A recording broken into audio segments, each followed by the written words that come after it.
watch how I do this.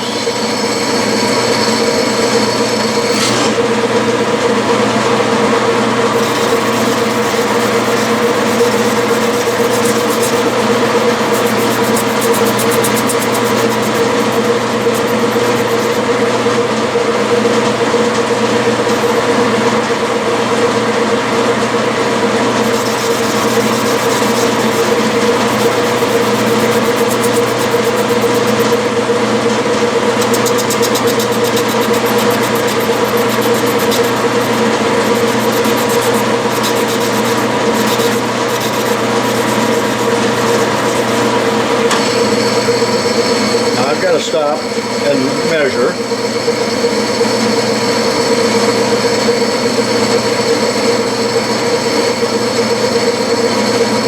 And I'm 540 thousandths.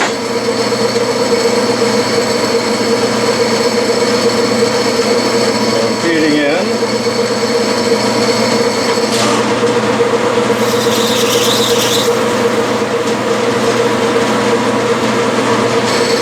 Take another measurement.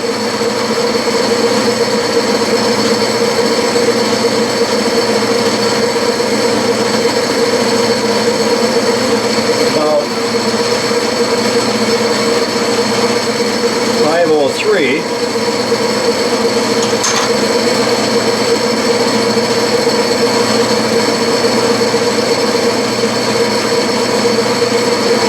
And there it is. I'll knock the burr off with a file, and that throw is done already.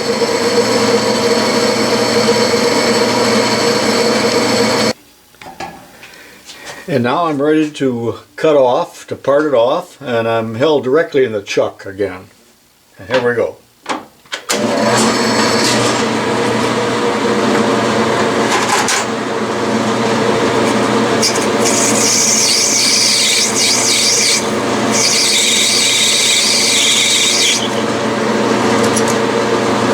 Chamfer it.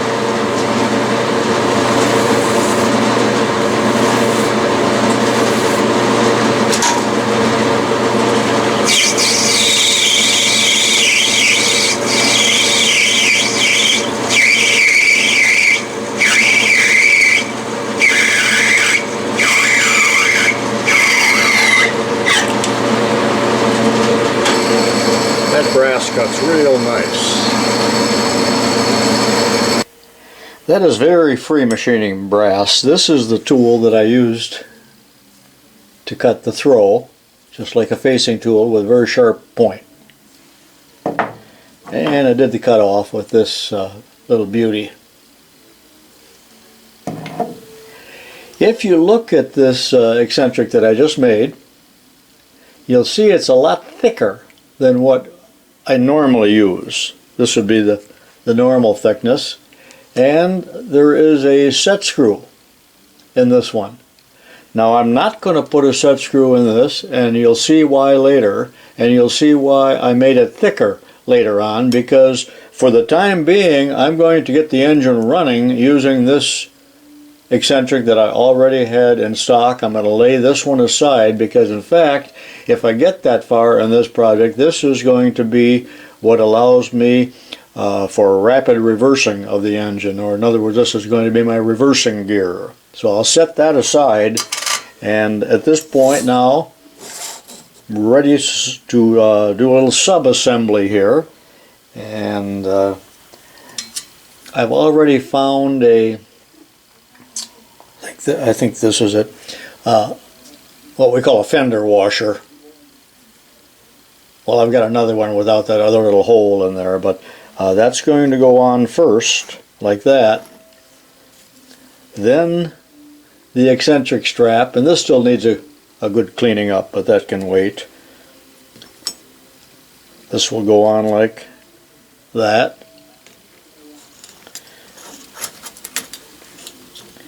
And get sandwiched right against that fender washer. And you can buy those fender washers at any hardware store, or make your own if you're in the mood. I've been taking some measurements and doing a little preparatory work here off camera, And I have determined that that will be the length of the eccentric strap, and I took that right off of this other one. I just copied it, is all I did. And that length, if anyone is interested, from that point is 1.25 inches. So I'll just cut that off and sand it smooth, and then there'll be a hole to drill in there, of course. Now, as far as the valve, the spool valve, the piston valve, I'm going to make that out of brass so it doesn't rust. And I had to polish this. This is 1/4 inch brass. I had to polish it a little bit to get it to fit in there, just kind of a tight fit. But you do not want it too loose, or you will have steam escaping out of there, and you'll have some of that anyway. That's just inevitable in a small model like this. But off camera, I already put the slot in there, and I use this little cutter, and the exact same technique that I used for the piston, if you recall, and same thing with the cross hole. Only this cross hole is only 1/16 of an inch. I have not turned the spool part, and I'm making this a little differently than I have other engines, because I would sometimes run into a little problem as to where to locate the steam passages. So what I'm going to do here, and I've already got the good fit now, I'm going to cut this off, drill the 1/16 inch hole so that it will fit together like this, come back, and then, this is of course way longer than I need, determine the total length where I'm going to cut it off, and the location of where I will turn it down to form the spool in the valve. So here I go for this simple little job that you've seen me do many times. I have temporarily assembled, I even put the flywheel on, just makes it easier to rotate it. I polished the eccentric strap before I put it on there, and of course I shortened it and drilled a hole, and I have it attached to the brass spool valve, which still needs to be cut off. Now for the little pin, what I've been using on these engines is brads, and they're just number 16 brads, which is 1/16 in diameter, so I just shorten it, and it's just perfect for that. And the portion that gets held for the heading process is serrated a little bit, so it presses in nice. I'll cut that off. It's a little bit too long right now, but we'll get back to that. Now what I've done here is to rotate this back and forth, and I've got it in the extreme position this way, and I took my little knife file and notched it here just a little bit. In other words, I marked it. Now that mark will be a combination of where I'm going to cut it off, but it'll also be a location mark so that I can determine here just in a moment where I'm going to turn the spool down. So let me take it back apart, and now that I've got that located and this is done, and this seems to be a lot better method what I'm doing right now than pre-doing the spool and then determining the length of the eccentric strap. So just by making many of these, I've decided that that's a good method to do it. So let me take it apart again and do that. I've done some locating off camera, and what I've done is I found the center of this little steam port here, and I just transferred it up and over so I can see it from the top. And then with the spool valve now blued a little bit, and this notch here right at the end of my finger is where I'm going to saw it off, or possibly a little bit farther out here. But that other mark here defines where I'm going to start the spool. In other words, this is going to move back and forth like that. And we need a way for the steam to get through here and into the cylinder. And of course, if there isn't a turn down portion, you know, it's just going to meet a dead end right there. So with this being located, I got that marked already, and this is the steam port right here. I am going to mark it right here, and I'm going to take it over to the lathe and I'm going to turn it down between this mark and this mark, and not to be confused with this mark, which is the cutoff. And I'll turn it down to about 3/16, and I'm going to use a tool like this and just go back and forth and reduce it. And it isn't real critical at all. The diameter, that isn't very critical at all, but the location of this is not critical. The location of this one is.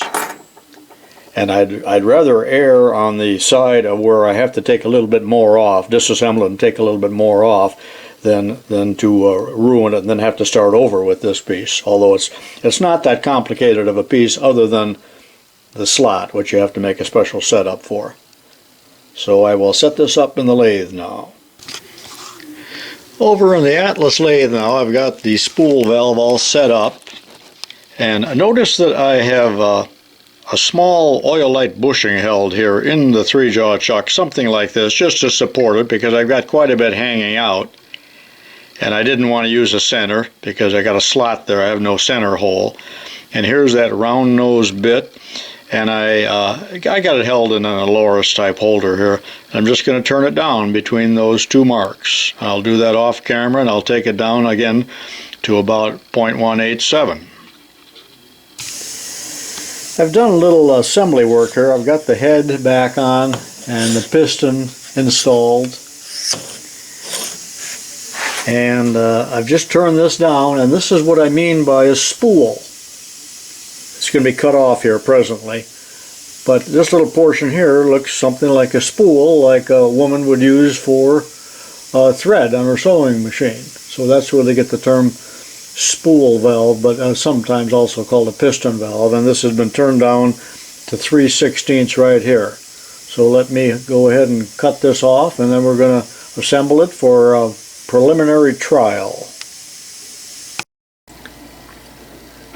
This is the turning tool that I use to turn the step on the spool valve, and it is not one I ground. I don't know, it was just among the things that I have acquired over the years.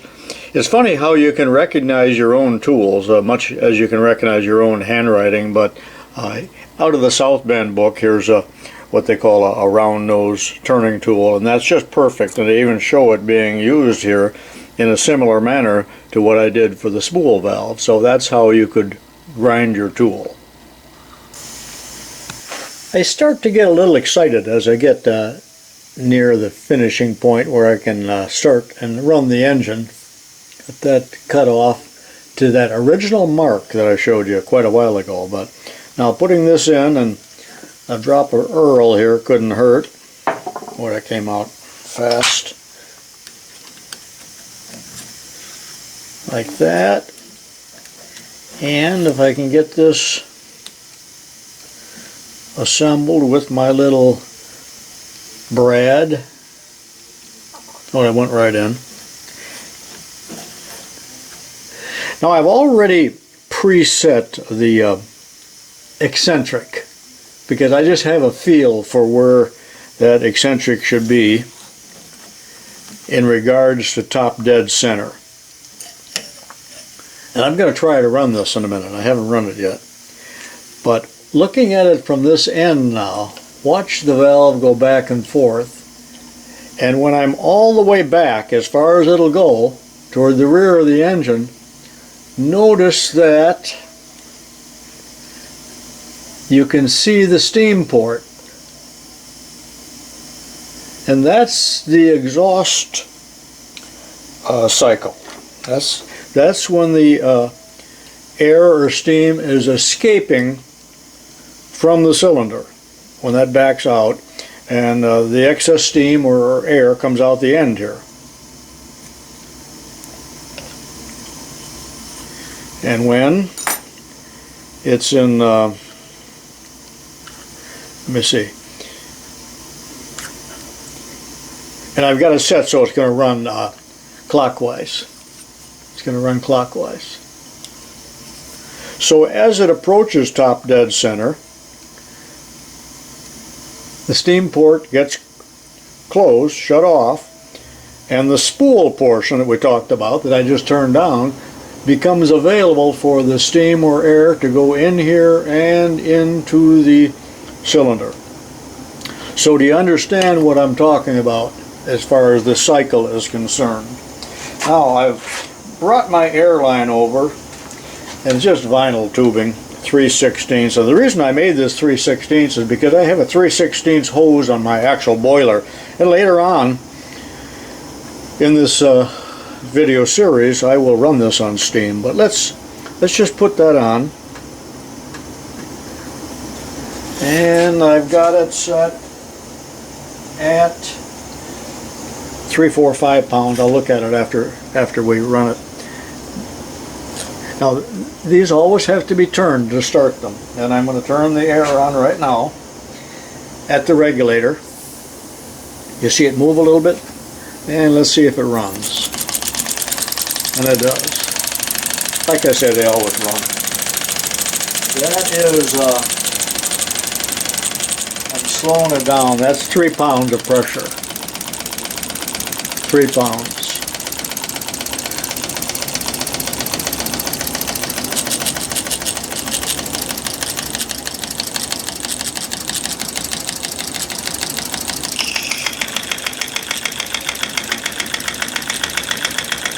Slow it down just a little more.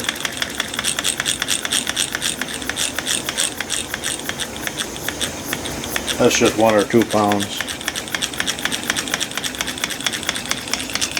I'm going to stop it now and talk about something else. You know, I get a little childish near the end because I just got to see it run. You know, you get anxiety, and now I need to clean up my bench a little bit. You can see, although I clean it up on a daily basis, I just got a lot of tools laying out, and most of them I won't need anymore. But I am not done with the engine by any means, because what I want to do now is to take another, well, this is another half hour's worth of work probably, and 15 minutes worth of video, but I want to hook it up with this other eccentric that I've talked about so that I can reverse this engine and make it run in either direction. And let me talk about that before I start on this, because the other engine over here is set up to do that. Now you might have watched my other video, but let me show you how this works. Now don't confuse the engines. This is the one that I just finished, or it's almost finished. This is the one that I made last year, and I had to change the air lines. This was only 1/8 inch diameter because that's 1/8 inch tube there. But this one is set up with the reversing valve. And I didn't invent this reversing valve, I just adapted it from a toy steam engine that I have seen. But let's take a look at this now. I'm going to stop it, and notice that when I turn it that way, and that is counterclockwise, that it runs counterclockwise. Now if I stop it and turn the eccentric, it is now running the other way. It is running clockwise.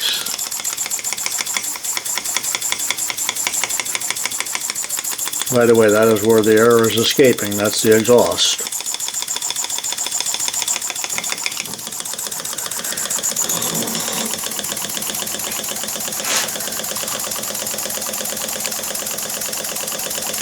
So this setup here is really considerably different than this setup, and let me explain to you how they differ. Now with this engine, right now, the eccentric is locked onto the shaft with that set screw, and that's how I can time it. The flywheel is totally separate. It is held on with this set screw. Now, as far as the end thrust here, or the end play, and you need a little bit of end play so it doesn't lock up, but that is determined by how far I set the eccentric this way.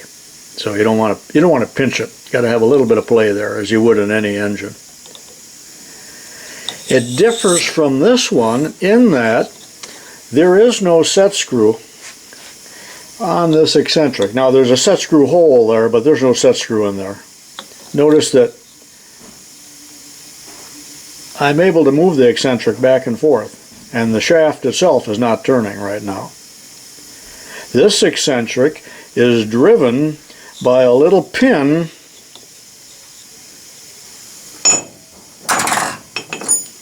that is driven into the flywheel. A little pin here driven into the flywheel, and I'm going to take the flywheel off, but you're going to see that there is a slot, a curved slot in this eccentric, and that's why I have made this eccentric extra thick. Now that's no small job to do, but let me take that off and show you. By the way, I like this little set of Allen wrenches here. It says Dunlap on it, and this is just older than the hills. But it helps me organize my small Allen wrenches. I don't know if you can buy those anymore. But let me take the flywheel off. Fate would have it that's the wrong size.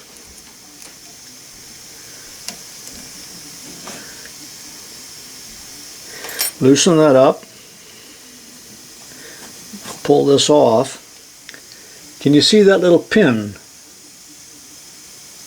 I'm very close to the edge there, dangerously close, and that's one of the reasons I went with the steel flywheel on this, is that the hub is a little bit larger in here, so because I am going to have to drill and put a pin into this this flywheel. But looking at this eccentric now, can you see the half moon slot in there? So that's what changes the timing. When you rotate the flywheel one direction, that pin goes all the way to one end of the slot, or if you turn it the other way, it goes to the other end of the slot. In other words, it's 180 degrees plus about 10 degrees to allow for the diameter, or the radius, I guess the radius on each end of that little pin. So that's the next thing I'm going to do, is to show you how on this engine that I put this curved slot in there, and notice that I ran into the set screw hole, which didn't hurt a thing, but that's the reason I didn't put a set screw in this one, so it will not interfere. So I have two things to do. One is to locate the pin in the flywheel, and the other is the semicircular groove. So on with that. I hope that was clear to you and not as clear as mud. Just one more thing I'm going to do, and I'm going to quit for the day. Old tubalcain's getting tired here, but I'm going to locate and drill a 16th inch hole and insert the pin in this flywheel. Now I want to make sure that I don't drill into the set screw hole, so I'm on the opposite side here where I got my black marks. Now some time ago I made a little template here.